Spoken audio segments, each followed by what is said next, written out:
1924 අගෝස්තු 20 වෙනිදා හරි දක්ෂ කොළු ගැටෙක් මේ අපේ කලාපේ ආසියාවේ රටක ඉපදෙනවා. මේ කොල්ලා පොඩි කාලේ ඉඳන්ම හරිම කැමති අලුත් එක්ස්පෙරිමන්ට් කරන්න. පොඩි කාලේ පැරෂුට් එකක් දැකලා අන්න ඒක එක්ස්පෙරිමන්ට් කරන්න ගෙදර තිබ්බ කුඩ ටිකක් අරන් දෙවෙනි තට්ටුවෙන් පල්ලෙහාට පැනලා තාත්තගෙන් හොඳටම ගුටි කනවා. හැබැයි කොච්චර ගුටි කෑවත් අලුත් දේවල් හදන්න තියෙන ආසාව මේ කොල්ලගෙන් යන්නේ නැහැ. ඊට පස්සේ එයා දකිනවා එයාගේ රටේ මිනිස්සු ගොඩාක් දුක් විඳිනවා ගොවිතැන් කරන්න. මෙයාට හිතෙනවා මේකට මම මොකක් හරි කරන්න ඕන කියලා. මේකට මෙයා එක්ස්පෙරිමන්ට් කරලා හොයා ගන්නවා රෝද දෙකේ අප්ට්‍රැක්ටරයක් 1955 දී. එයා යනවා බලධාරීන් ගාවට එයාගේ රටේ.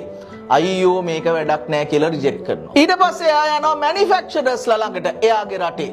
ඒගොල්ලොත් කියනවා අයියෝ මේකට මාකට් එකක් නෑ. මේකට නම් ඩිමාන්ඩ් එකක් නෑ කියලා. මේ කොල්ල වැඩේ අතාරින්නේ නෑ. එයාගේ රෝද දෙකේ අප්ට්‍රැක්ටරේ වීඩියෝ එකක් අරගෙන එයා ආපහු යනවා UK වලට. නොටින්හම් වල තිබ්බ ෆැක්ටරි එකට ගිහිල්ලා එයා මේ වීඩියෝ එක පෙන්නනවා. ඒගොල්ලෝ කියනවා මේක ශාමරු ලෝකෙටම අපි හදමු කියලා.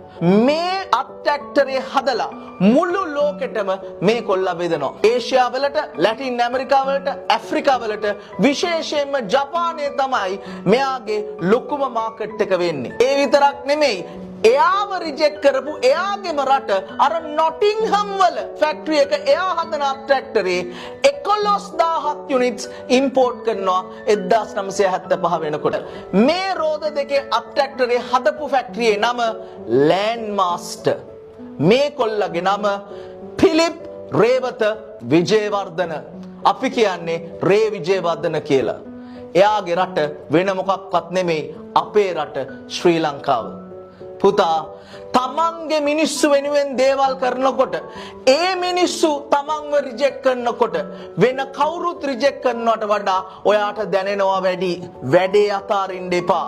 තමන්ගේ මිනිස්සු රිජෙක්ට් කළත් කවදා හරි දවසක හිතාගන්න මම ලෝකයේ අප්පුඩි ගහන්න පුළුවන් පුතෙක් වෙනවා කියලා. එදාට තමයි පුතා ඔයා දිනන්නේ.